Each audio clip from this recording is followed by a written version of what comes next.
We are live. Welcome to the NBA strategy show. Oh God, it's just still there. I got to sneeze. It might happen during this read. It is Friday.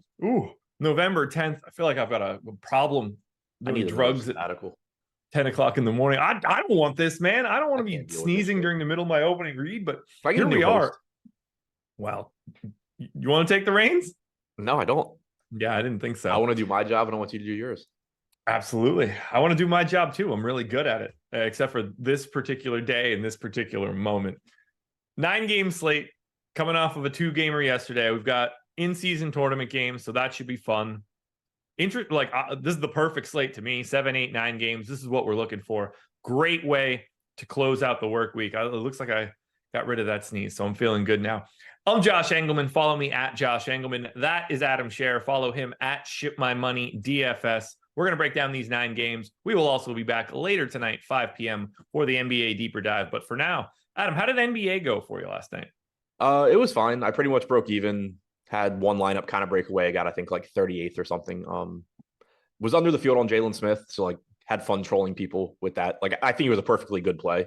But yeah, since I was under the field, I was obviously going to have fun, especially because Eric was really upset about it. So that made my enjoyment level go up. Understood. But yeah, I mean, that sucked for anybody that played him because, like, clearly a good play and just randomly ruled out 15 minutes after lock. But yeah, so I had a lot of I probably I should have had a really good night just given that I didn't really have Jalen Smith, but I did play a lot of Brook Lopez, who decided to just have his worst game in probably like 5 years. So that killed a lot of my lineups, but it was fine. I broke even there, came in 5th in hockey, so overall made some money. I have to assume that it would have been a good thing for me to not play. I did have a bunch of Jalen Smith when we finished up the deeper dive. I also had a ton of Sadiq Bey, who played 29 minutes and had 7 fantasy points yesterday. But I also was getting to a Dame yesterday, so I have no idea what anything that I would have looked like after removing Damian Lillard. Yeah, I mean, I think Dame being out probably is part of the reason I didn't have that much Jalen Smith. I've been under on him all day, but not as low as I ended up. But then, like, campaign opened up, I just played 100% of him. Yeah. So that's probably in part why I didn't have much. Yeah. Well, here we are. 9-gamer. Took a lap through it today. Kind of difficult. Not a lot of places with value, not a lot of fun spots to see. So if you want to get started here, I'm ready to do it. We got a good one today, I think. Yeah, I'm running my stuff now, so I'll have that shortly. Perfect. That's what I like to hear. The Philadelphia 76ers are 8.5-point favorites in Detroit, 222 total. On the Philly side is just commonplace. Everybody that's normally in is in for this one.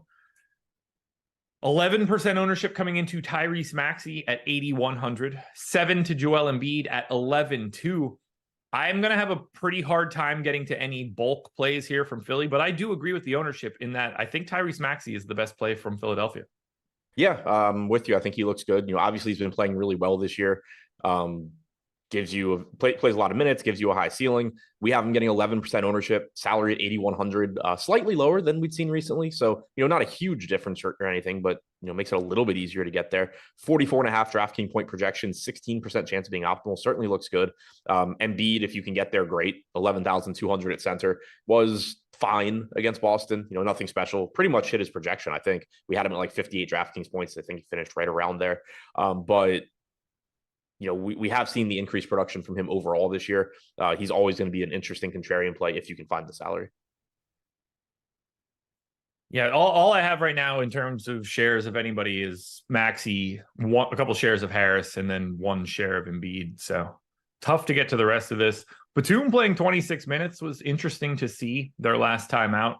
He's 3,800 power forward. Never going to be anybody that you're excited to get to, but I don't know what they're going to end up doing with his minutes, but 26 would start to get into a point where it's like, do I have to have a conversation about Nick Batum? Yeah, which is not a fun place to be. So hopefully that goes away. Yeah. Or I was hoping that I would get to Embiid again, but I don't think today is going to be that day. All right. Let's go to the Detroit side. Slightly different here. They continue to be just snake bit by the injury bug. Bojan Bogdanovic, Alec Burks, Joe Harris, Jaden Ivey, Isaiah Livers, and Monty Morris are all out. Nobody hit double digits on DraftKings for ownership. Asar Thompson and Cade Cunningham both are there on FanDuel, but it's 9 to Asar, 8 to Cade, 9 to Beef Stew. I like these guys because the minutes are just massive and they don't have enough bodies to like feel bad about getting to some of these guys. So I have 14% of Asar Thompson. I'm neutral to Cade Cunningham. I'm getting to Beef Stew still. And it's not like I 0.78 fantasy points per minute. I don't even think I'm projecting him all that well. I don't mind getting to any Duren. Sasser is at a price tag now where it looks a little bit difficult. 5,800. Killian Hayes at 5,400. I don't exactly trust either, but the Thompson, Cunningham, Stewart, Duren, I'm fine getting to whatever pieces of those four guys. Yeah, I think they're all just secondary plays pretty much. Duren, Yes. I think they're just pretty much correctly priced. 8,400 on Cunningham, 6,500 on Duren, 6,900 on Thompson. Hayes is up to 5,400. There's just not a lot of like excess value there. But to your point, you do expect them to still play a lot of minutes. They don't really have a choice. So the opportunities are still there. But I think they're more so now the last piece of your lineup as opposed to on a lot of slates recently where it's like, okay, well, I'm starting with these three Pistons and going from there. Now I think it's more, I need a low-owned, high upside shooting guard, Cade Cunningham. I need a low-owned, high upside center, Jalen Duren. Like any of these guys fit. They're all playable, but none of them really stand out. Sasser at 5,800, like you said, we still have him projected really well. I kind of scares me, but he ended up playing 28 and a half minutes last game. The concern for me is that he didn't play a lot in the first half. He played 5.5 minutes in the first quarter. He then played about 4.5 minutes in the second. So you're talking like 10 minutes in the first half. And then he played the final 18.5 minutes of the game. Yeah, you could just get a more like symmetrical rotation in this game and he gets to 28 minutes. But seeing a first half rotation where this guy just didn't need to play more than 10 minutes is really, really concerning because like he didn't play well in the first half. He went nuts in the second half. What happened if he just didn't start making every shot in the second half? Was he just about to finish that game at 20 minutes? Maybe. I went 28 for today. I don't have him projected all that well. Like I don't expect to get to him in any way. I don't really see how I could go to anything bigger than that. Yeah, I don't think you can go higher. And even if you went a couple minutes lower, I don't think it would be crazy. I'm looking now to see what we have because I'm curious because we have him at 32 DraftKings points. So we have him at 31 and a half minutes. Which I'm not I don't get to. Yeah. No, I don't. I don't know where if you walk that back to like 28. So like we basically have him at a fantasy point per minute. So if you walk that back to like 28, and you're talking about 28 DraftKings points at 5,800, then he starts to just look like everybody else on Detroit, where they're a little bit underwhelming for their salary, but not like completely off the table. It's just the last guy in type. I don't know why I have 19% Isaiah Stewart right now, but that shit better go away by the time I get to lock. I'm tired of this dude. I don't have him projected well. I don't understand what's happening. You wouldn't be tired of him if you would just play him on the days he does well. Yeah, the Jordan Hawkins corollary. Exactly. Like I have little bits of these guys, but I got to 19% of Beef Stew. I don't need that today in any way, other than the fact that like they just don't have enough bodies and he plays 35 minutes a night. Like I guess I get it, but God damn, he doesn't seem to succeed ever. I don't have anything else for Detroit. Me neither. Well, we're doing this one. Charlotte Hornets, 2-point dogs in Washington, 241 total. That is the only total above 240. Only one game got to 230, if you need like a reference point of how bad Washington is defensively and how many possessions there's going to be here. 20% ownership coming into a 10K LaMelo Ball. We could talk about that in a second. 54% ownership coming in to a $9,100 LaMelo Ball on FanDuel. Yes, play him quite a bit there. 13% to Teo Maladon right now, which is going to go away by the time we get to lock. 13% ownership coming into Gordon Hayward right now. Let's start with LaMelo. Got the price bump. Yeah, it still looks good, but the price bump is, I'm glad he got it. Like, I didn't want another slate where you're just playing 50% on LaMelo and there's no real way around it. 20% ownership at 10K looks perfectly fine. We have him with a 21% chance of being optimal. So this is a situation where I think there's a tendency for people to see a price bump like that. And the immediate thought is like, oh, now LaMelo's overpriced. When someone is as underpriced as LaMelo was, now it's like LaMelo is correctly priced, or even still maybe a little underpriced. So still certainly playable, but now much more of a just like good play, not a you have to start with this guy in your lineup. Whereas on FanDuel, he still is at a broken price tag. Yeah, I only got to 8% here, but I have no problems getting to LaMelo against Washington. He looks fantastic. There's just, there's a lot of pay up options on today's slate, and I think they all look pretty similar to each other relative to salary, and that starts to like muddy the waters a bit. Sure. Yeah. Yeah, and that's that's why it was so weird on the last slate when LaMelo was like 50% owned, because he was like like 8,900 I think on DraftKings. Normally, guys in that price range just aren't going to be that popular because there are a bunch of other guys around them. Yeah. It's just that he was facing Washington at that price and was such an obvious play. Like he was the third highest raw point projection on the slate. He also isn't an $8,900 guy, right? I mean, he's projected for like 58 DraftKings points right now, and so he still looks good at 10K, but now there's just more guys that you can get to in place of him if you want to. We have him at 58? 57.7. In how many minutes? 36.5. Okay. 1.58 fantasy points per minute today, LaMelo Ball. It's the Wizards. It is the Wizards. It is the Wizards. I got to 1.47, and I don't feel comfortable going much higher than that bad boy. But it is the Wizard. There are going to be quite a few possessions in this game. When I did, let me see if I still have it here. Where are they hiding? Where are they hiding? LaMelo Ball, number one.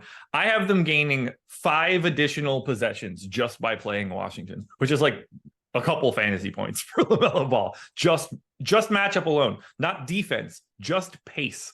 That's nuts. They're so fast. Teo Maledon, $3,600 point guard only, pulling 13% ownership. We assume that like essentially goes away by the end of the day. I would think so. There's enough games that better stuff's probably going to open up. 3,600 in this game is cheap, but I mean, you're talking about he played 18 minutes last game of Teo Maledon. This isn't like a 1.2 fantasy point per minute guy that you're hoping he's going to play 18 and you hope he gets 22. Like it's not a very good point per minute guy. He's not playing a lot of minutes. No. If you need him as like just value to open up everything else in your lineup, then fine. It's a good game environment, but I don't expect 13% ownership to hold, and I probably wouldn't want it. No, I don't want it that much. I know. Gordon Hayward, PJ Washington. How you feeling about the rest of Charlotte? So the prices have all come up, so it's different than when they played the other day, but still love getting to this game. Hayward at 13% ownership right now. I would have 36%. So getting a lot of, I'm getting 46% LaMelo right now. If the slate started right now, I'm getting like 36% Hayward, getting to like 8% Washington. So really just getting LaMelo and Hayward. That's pretty much where the field's at, other than, Teo Maledon. I think any of the rest of the guys, Mark Williams, PJ Washington, Brandon Miller, they're all fine, last guy in type tournament plays because of the game. But LaMelo and Hayward are the ones that really stand out. I agree. Anything else for Charlotte? Nope.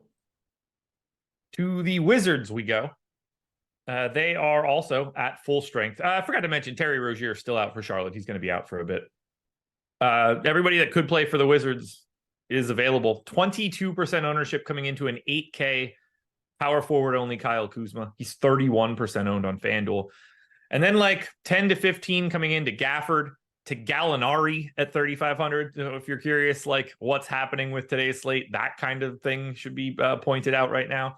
Denny Avdia is getting 16% ownership at 5,900. Not sure I get that one either. Tyus Jones not really getting much. Let's start with Kuzma. Just a good play. I totally understand it being 20% owned. He's like the only bright spot for the Washington Wizards. Yeah, no issues with Kuzma.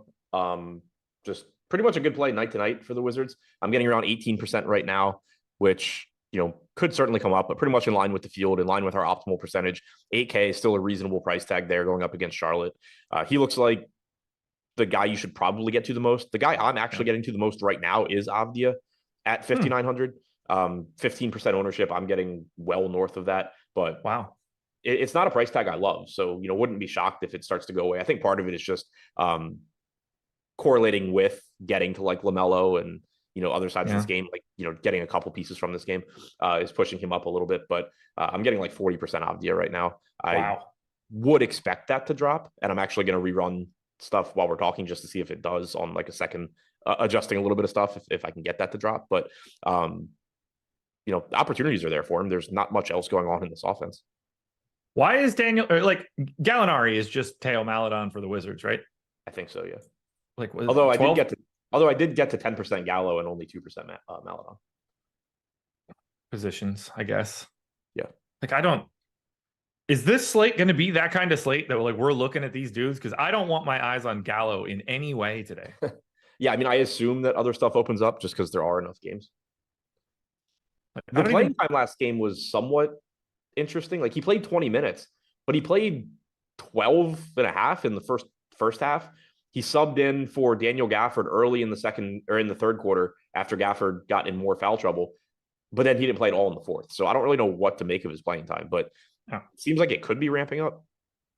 Well, I mean, he went here are his minutes totals this season: 17, 7.5, 16, 19, 9, 4, 19 and a half.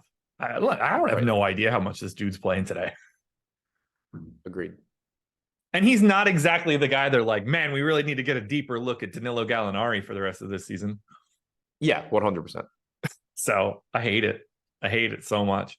I'm getting to Gafford, 5,300, center. Assume he plays like 25 minutes. Hope you get the game where he can play 30, 12% owned. Great matchup against Charlotte. Like I understand why I'm getting some Gafford. Don't mind it at all. I'd much rather get Gafford than Gallo. Yeah, I agree with that. I'm getting like 16% Gafford, 12% owned. Looks good to me. We have him going slightly under owned at 13%. Any interest in Tyus Jones? Not a ton. 5,500 is a cheap price tag, and he's in a really appealing game. So, as a contrarian tournament play, I think that's fine, but it's not something I think I'm getting a lot of. Didn't expect Teo Maledon and Danilo Gallinari to be two 10% owned dudes coming out of this game. That's what we're dealing with right now. Bring on the news, man. Yeah. Tyus Jones for the season, 0.92 DraftKings points per minute. So still producing at pretty similar rates to what he did in Memphis. Yeah. Which means that today it's a fantasy point. He's a fantasy point per minute guy. Right. Anything else here? Nope. The NBA treat promo does not exist any longer. I wish that it did. What's up? I didn't realize Denny had been 1.1 DraftKings points per minute this year. Yeah, he's been solid. We don't have that promo any longer, and I'm sorry for that. But I still think that you guys should sign up and go get the NBA lineup generator if you're watching this video. I mean, I want you guys to get the Sims tool for sure. We're talking about a pretty sizable money outlay. If you have it, I don't want to tell you guys how to spend your money. If you got the money for the Sims tool, that's the one you want to get. But if you're looking to just find the first step to improve your play in DFS, I think the lineup generator is going to help you out there. Chalky builds, balanced builds, contrarian builds. You can lock players in and swap them around. We handle the generation. We create thousands and thousands of lineups. We get rid of all the crap and we present the rest to you. If you like the lineup that pops up on the screen, click save. If you don't, click discard. Another one just pops up immediately. You could export up to 20 via CSV. You're just going to start off with the bones of a better lineup. If you want to make a swap out of that, by all means, go for it. Get your hands dirty if you want to. But I think this is just going to help you start off not behind the 8 ball. And I think that's pretty valuable. So sign up for the lineup generator. Link in the description or into chat. Brooklyn Nets, 10.5 point dogs in Boston, 226 total. There's basically no way to talk about this game right now. So much crazy shit is going on for the Nets. Nick Claxton is still out. Cam Johnson is now back and probable. He has been out since the opener. Ben Simmons, still questionable. Cam Thomas now out with a left ankle sprain. So many different things can happen for this team. We saw Lonnie Walker take the Cam Thomas minutes in the last game. The status of Ben Simmons will tell a huge story. They went small for their starting lineup without him last time. We actually got to 19 minutes of Day'Ron Sharpe. I didn't know they were allowed to do that. No one's getting any ownership right now. I don't mind getting to Bridges, Dorian Finney-Smith, potentially Cam Johnson, but I doubt it. Lonnie Walker's already priced up to 5,900, so they got way out in front of that one. Are we just not going to Brooklyn, or do we have to wait to find out if Ben Simmons plays? I think you need to wait to find out about Simmons. Because if Simmons is projected in, nothing really looks good here. And nothing is going to look that good probably anyway, given the matchup.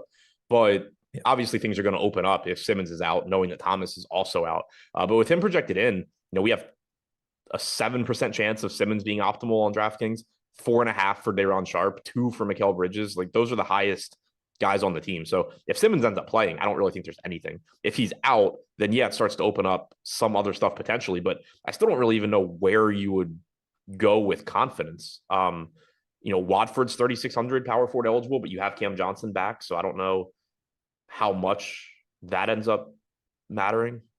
Soup Boy just said, if Simmons doesn't play, then people should think about firing up Bridges. I don't think Bridges, it has any real impact from Ben Simmons being out. Shouldn't. I mean, Ben Simmons isn't a high usage guy. Mikal Bridges isn't a big playmaker.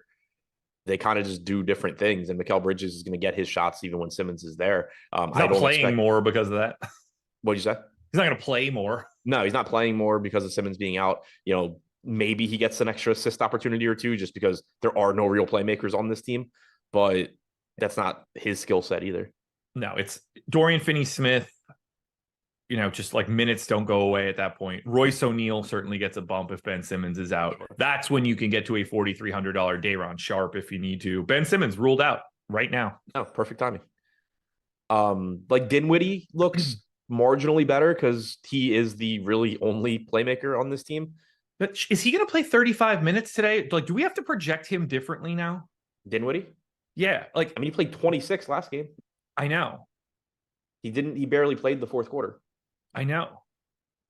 I don't know. All right, so Cam Thomas played 20 minutes. Where the hell do they go?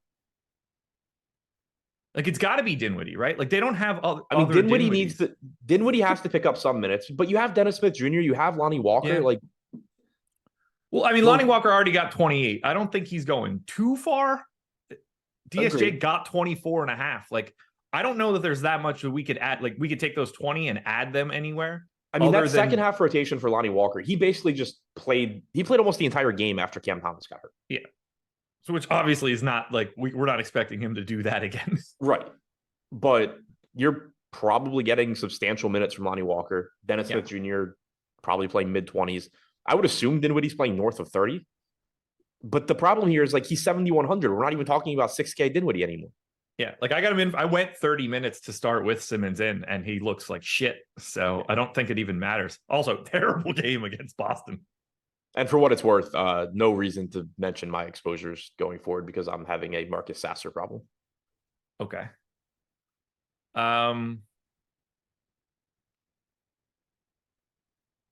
Okay, so now that Simmons is out, Day'Ron Sharpe, $4,300 center only. Played 19 minutes, played 17 minutes 2 games ago. Is he in play? Is he if he was not just center only, he's immediately better than Gallo.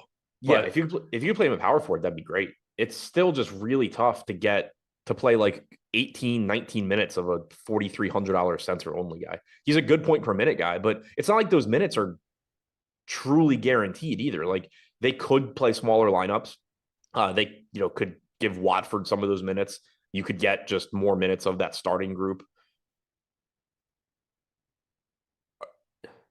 We're assuming Sharpe is still coming off the bench, right? Or at least I am. Probably. Brooklyn just seems like they would rather just go small and be that kind of a problem and make. My guess is Lonnie Walker starts. Yeah, I think Lonnie Walker almost has to. If we're talking if Lonnie Walker swatting into the Cam Thomas spot. What'd you say? You mean in place of Cam Thomas? Yeah. Yeah, I don't. If it's not, I'd be shocked. If it's not, it's probably Sharpe. Well, if it's not, it might be Cam Johnson. Oh, true. Yeah. So I don't really know what they're going to do there. I don't really think that matters. I don't think Cam Johnson's in a position to come in here and play 30 minutes no matter what. Calf injury, playing 26 in the opener and then being off for another week and a half. I'd be shocked if they're just letting him rip in this spot. So yeah, and he's not free either. The only reason I brought it up is if Day'Ron Sharpe starts, that's at least a good sign for his playing time. But assuming that it's Lonnie Walker and you're still just getting Sharpe off the bench, I still don't think there's any reason he needs to play more than 18 minutes or so. And that's probably not what you're looking for. 1.15, 1.2 fantasy point per minute guy in Day'Ron Sharpe, 4,300. Against Boston, center only, not 3K. Oh, don't get me wrong. It's not great. He's a solid enough point per dollar play at 4,300. There's going to be a lot of them at center. Like, I think he's the best value on Brooklyn, probably. But I think that's mostly because there just isn't value on Brooklyn. Yeah. I don't think it's good. Like, I don't think it's great value, but like, I think he might be the best value. You said Sharp's a 1.15 point per minute guy. Let's just say he does that against Boston. If he plays 18 minutes, you're getting 20 fantasy points. Yeah, it's not good. It's not good. Like, I don't think it unlocks him. Trendon Watford, $3,600 power forward center. He's only like a fantasy point per minute guy. So now you really need the minutes. At least you get power forward. Is Trendon Watford more interesting to you than Danilo Gallinari now? I think so. I think Watford's more interesting than Sharp. I agree. Just because he's a power forward. Yeah. It's just easy. You can roster Watford a lot easier. Yeah. Now, I don't really want any of it, but I mean, Watford's minutes terrify me too. Yeah. But we at least saw him, like, he barely played in the first half. He played the final like 7 minutes for whatever reason. But he played like a real second half rotation after Cam Thomas got hurt. Obviously different positions, but it does open up minutes, to trickle down to Watford. I don't really want any of this, but no. 3,600 Watford at power forward, I think, is the spot that I would get to first. For the whole team? For the whole team. Yeah, I think you're probably right. Like, Lonnie Walker's up to 5,900 on DraftKings. O'Neal's 5,600. I don't know how we're playing these guys against Boston because, like, Ben Simmons just doesn't move the needle in terms of, like, production. Cam Thomas being out is big. Like, you could certainly just be getting Mikal Bridges from after the trade deadline last season. Right. I think Bridges is the guy I want, even if he's not going to look great on paper. He's the guy that I could look at and be like, oh, he jumped to 32% usage for the game. Right. So Watford's the one that, like, from a value standpoint, I think I probably would get to first. Bridges is the one where when I get to lock and I look at who I'm playing, if I have a lot of anybody on Brooklyn, I would want it to be Bridges. Agreed. I think we're on the exact same page there. He's the only guy that I think could just like fall into a ridiculous game and I'd feel okay with it. The problem goes back to the matchup though. Like, yeah, if I'm sure Mikal Bridges, they would love Mikal Bridges to take on a bigger role here. Boston doesn't have a whole lot to worry about defending outside of Mikal Bridges. No, not so much. Not so much. They're not exactly quaking in the boots. Wild situation with the amount of people that are out for Brooklyn and what's going on here. You would think we would just be drowning in value, and it's somehow the exact opposite. We're just drowning. Boston Celtics on the opposite side. 15% ownership to a $6,600 Jrue Holiday, 13% to a $5,700 Derek White. I don't love that at all. I do think Jrue is probably the easiest guy to get to. I like Jaylen Brown the most, 3% ownership, but I just don't see how you pick one Boston guy and think like, I got to get that dude. Yeah, I'm not getting too much. And like I said, my exposures right now are screwed up, but just to kind of still use it as like a gauge, I'm even with the field on $5,700 Derek White, I'm not really getting to much of anything else, like 4% Jrue. Again, I probably will get more once I'm not getting 50% Marcus Sasser, but comparable price tags too. Right. Yeah. That's why I think I'll probably get more, but yeah, like Jrue and White, I think are where I would get to first. I still am always intrigued by a low owned Jaylen Brown at sub 8K just because of what the ceiling looks like when you do get the game where he ends up being the number one, but not a particularly appealing team to get to. The New Orleans Pelicans are 2.5-point dogs in Houston, 219 total. This is the lowest total on today's slate. That's usually not great, but we do have some things to talk about for this one. Herb Jones, questionable. Najee Marshall, doubtful. So they're finally getting another body back, potentially. Zion, still questionable for personal reasons. 11% ownership going into Jordan Hawkins, $5,600 now. Point guard, shooting guard. I only got to 5, thank God. So I assume today's the day he goes crazy again. We can't really talk about this until we know the status of Zion. I think Brandon Ingram's fine at 8,700 if he's in. He will certainly look better if he's not. Yeah, so quickly, just to touch back the ball, Al Horford got ruled out while we were talking about it. Oh, okay. So that probably makes Derek White look better. Yeah, a little bit. Like, I mean, White already played 37.5 minutes last game. So, like, knowing he can play that many minutes is really nice. You're not, and you're not expecting more minutes, but that is one pathway to Derek White losing minutes that is now gone. So we're just going to get 16, 18 minutes out of O'Shea Brissett or something now, right? Probably Cornette's probably in the rotation. Yeah. Yeah, so I don't think it changes a ton. Like, I'm No. not looking to get to like Sam Hauser type plays, even though he did. I know he was in like the third place lineup the other night, but yeah, I don't think it changes a ton. It does just make, I think, Derek White's minutes a little bit more secure. What are we doing for the Pels? Just waiting. So we have Zion questionable, McCollum out, right? Yeah, Herb Jones also questionable. Yeah. So assuming they're in, not a lot of anything, I don't think. No. Jordan Hawkins is 5,600. He's getting 11% ownership. He's the only guy really getting ownership. That price tag's starting to get a little concerning.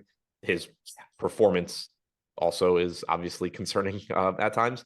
But 0.8 fantasy points per minute so far, just FYI. Right, which is like solid.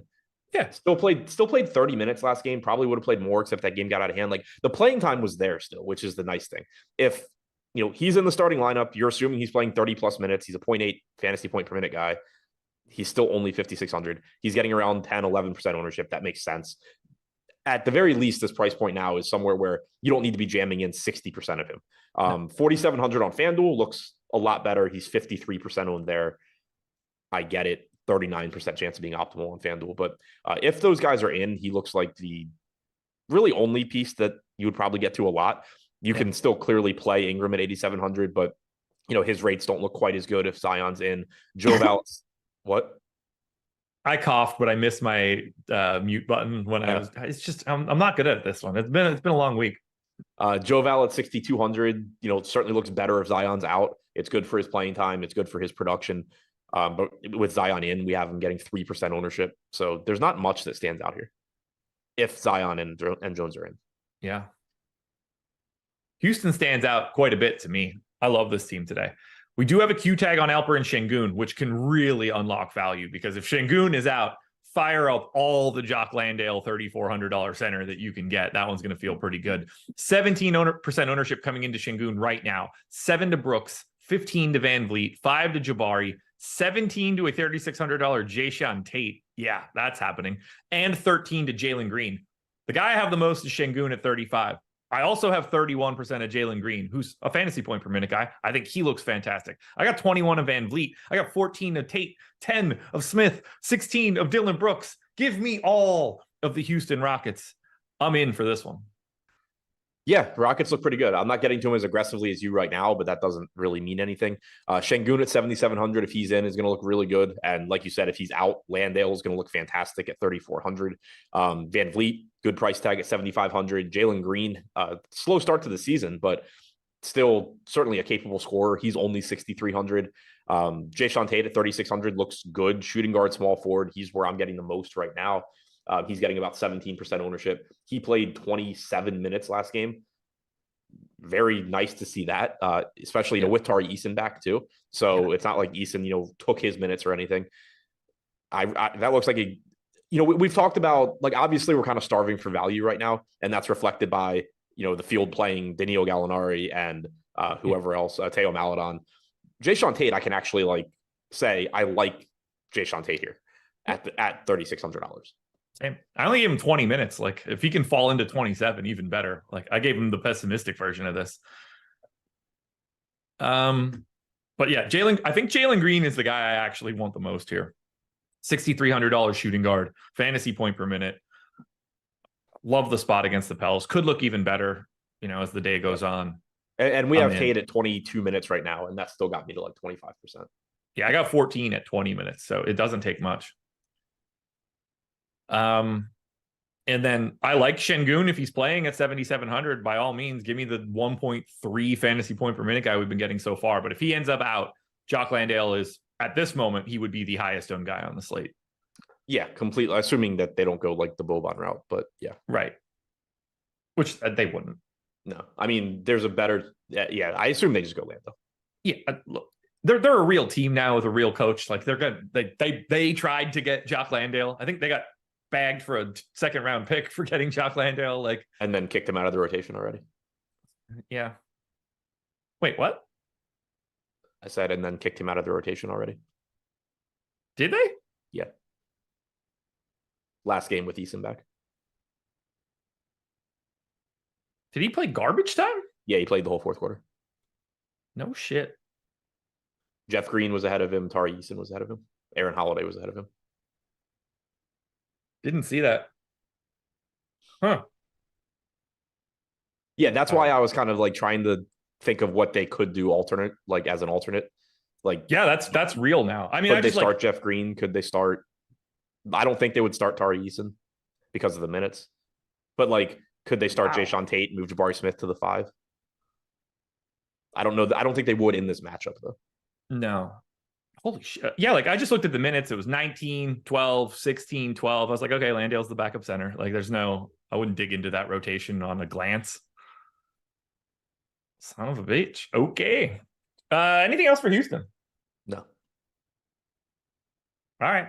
Vivid Picks, folks. They are the sponsor of this one.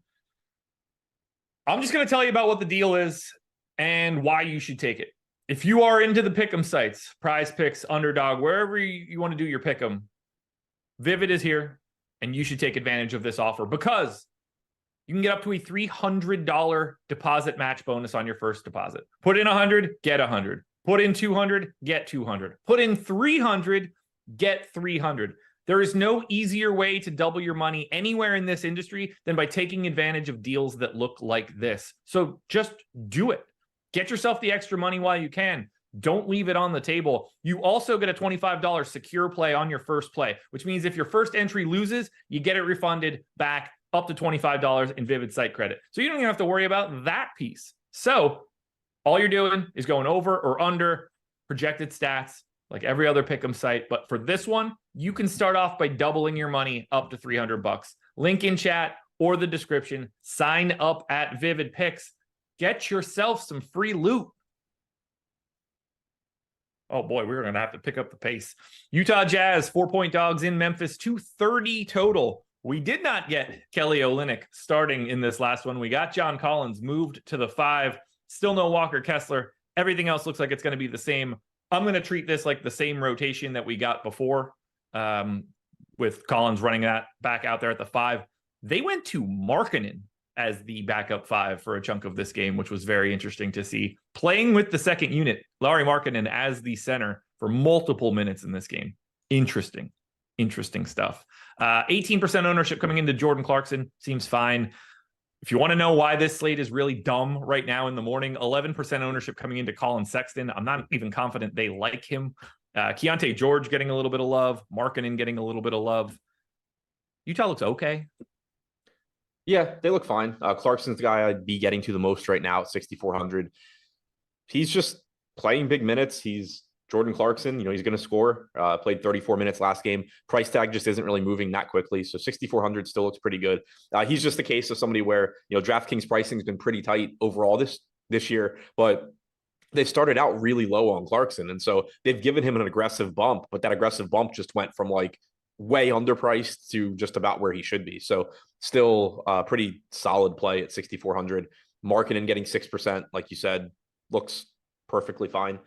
Colin Sexton is in that Gallinari and the Theo Maledon bucket. Played 16 minutes last game.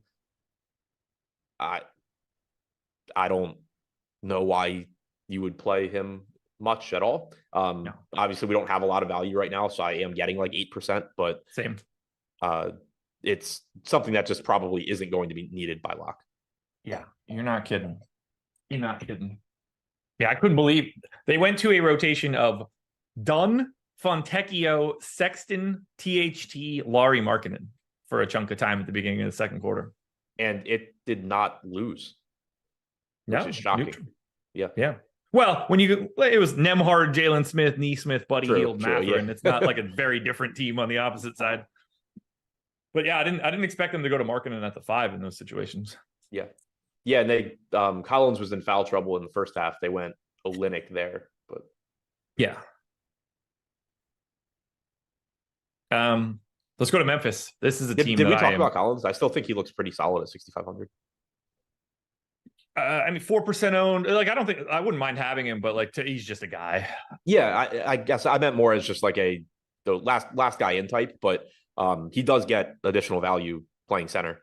He did lose a few minutes. He played 27 minutes last game. He lost a few in the second quarter. Lost 5 minutes in the second quarter to fouls. So yeah, I gave him that 32 minutes again. What'd you say? I went straight to that 32. Just tack that 5 minutes right on. Yeah, so you're looking at probably 32-ish minutes for fouls. Memphis looks great today.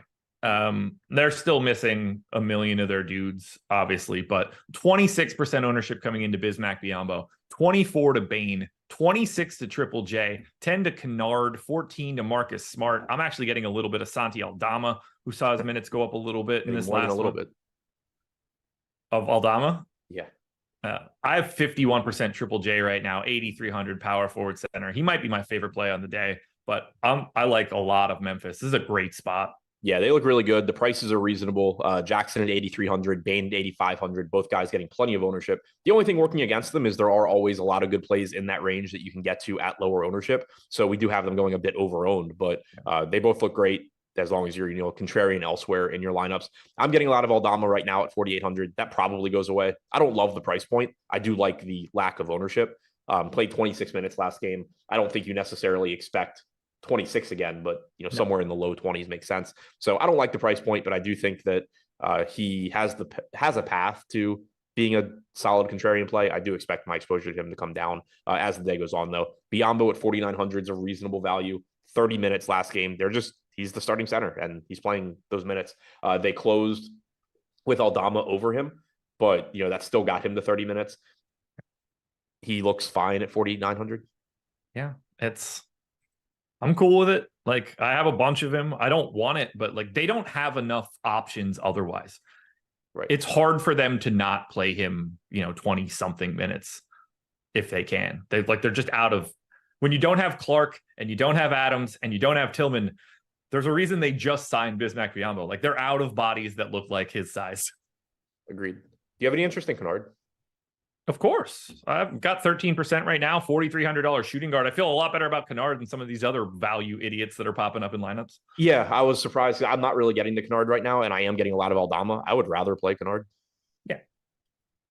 I mean, for those two guys, I'd be happy to play either one of them. At least they're real. They're not in the Gallo, whoever the other idiot was. Yeah, Kennard's just cheaper, so I'd rather play Kennard. But I guess Aldama does have the better position. Anything else here for Memphis? No, the team just looks good. Okay.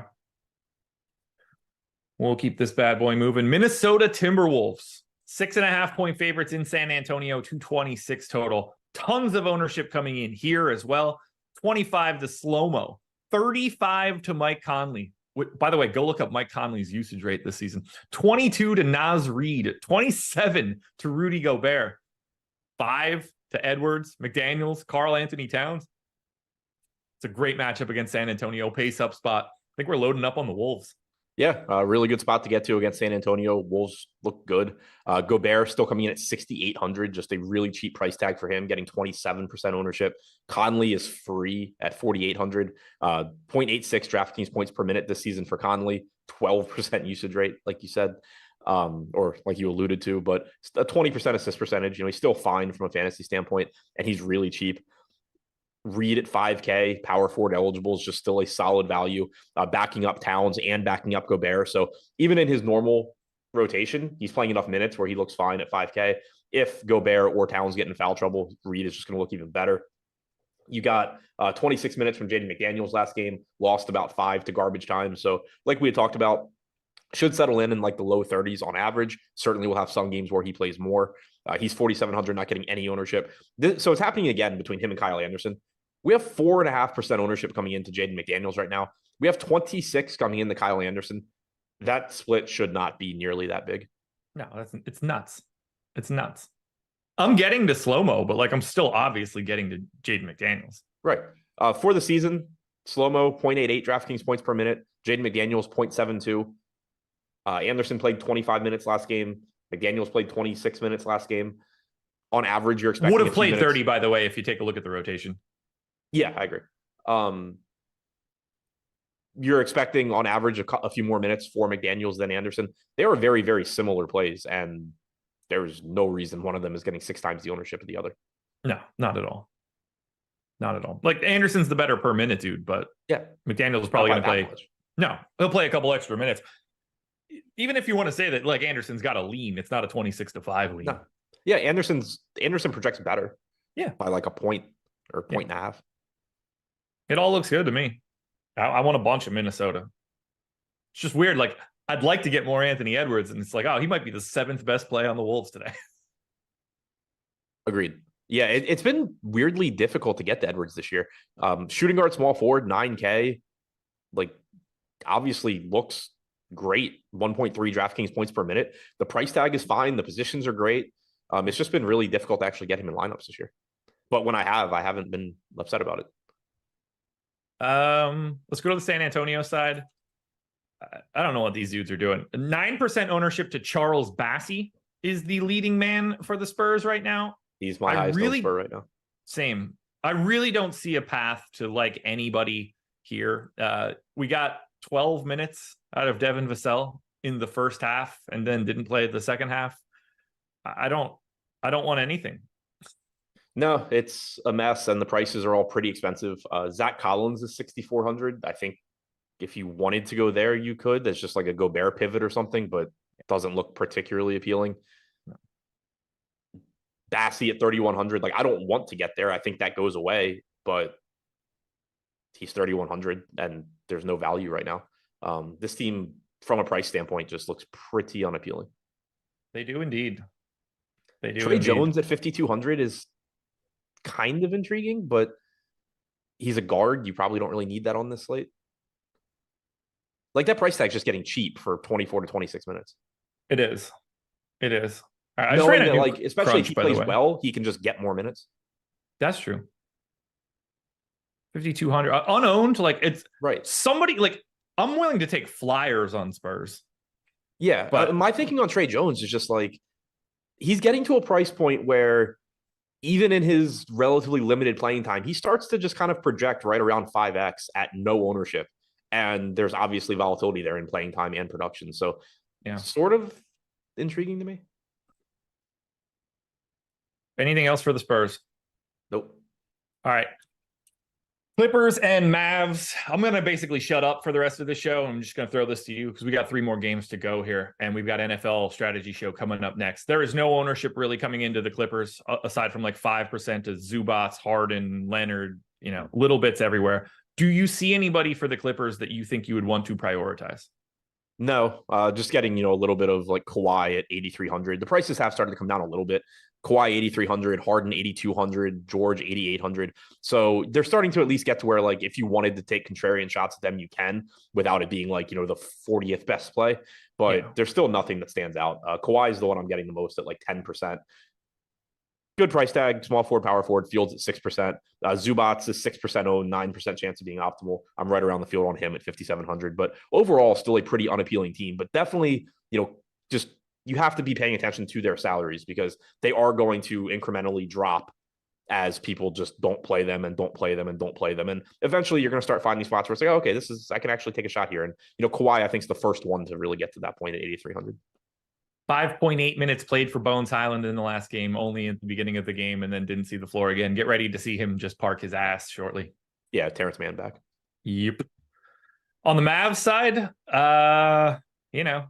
we have a doubtful tag now on Maxi Kleba, a Q tag on Derek Lively. So if Lively ends up out, I think Dwight Powell becomes a guy that we can get to. Derek Jones, 4K, small forward, power forward, probably a better option than some of the other guys that we've said are getting ownership for a guy that could go out there and play 28 minutes tonight.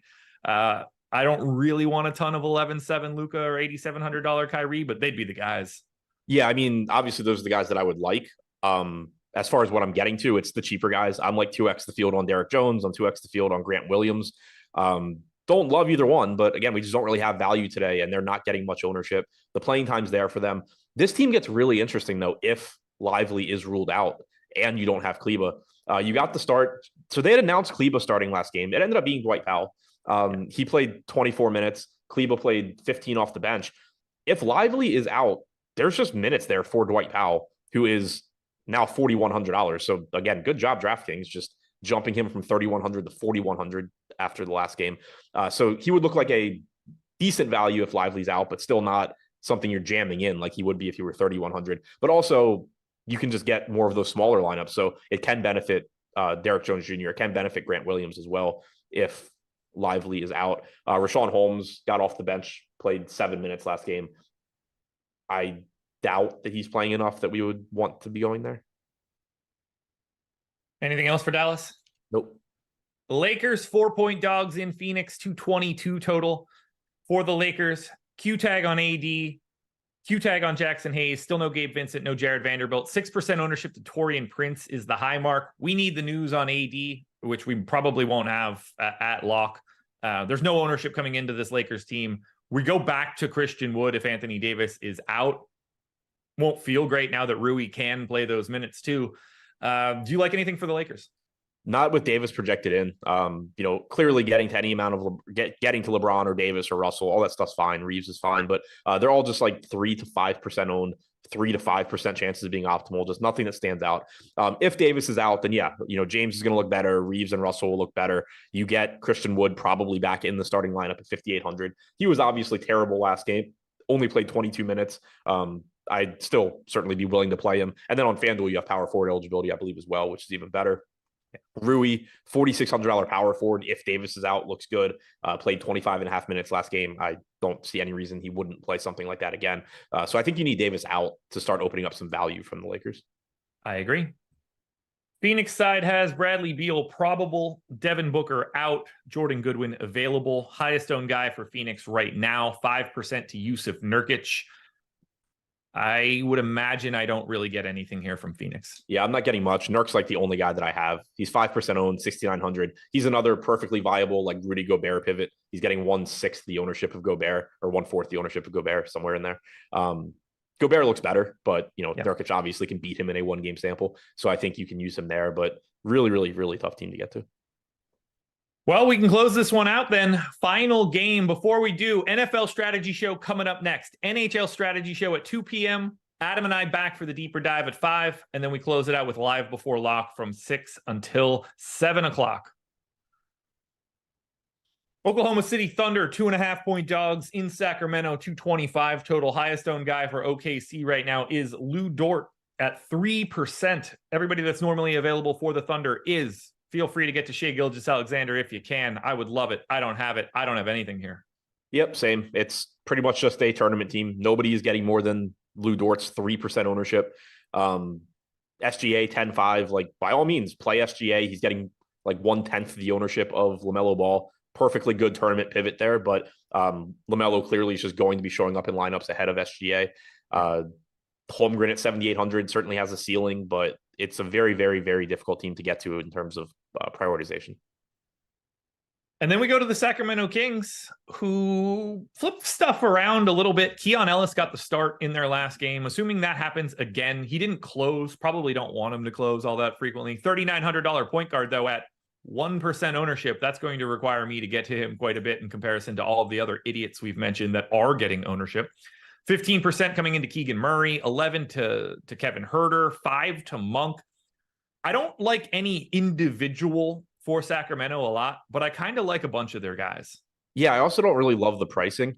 No. I'm with you on Keon Ellis, just as like if he's going to be 1% owned, I can play 5% or something at 3,900, but I don't expect him to close often. He's not a very good point per minute guy. It's just that he's really no worse than guys like Gallo or Teo Maledon.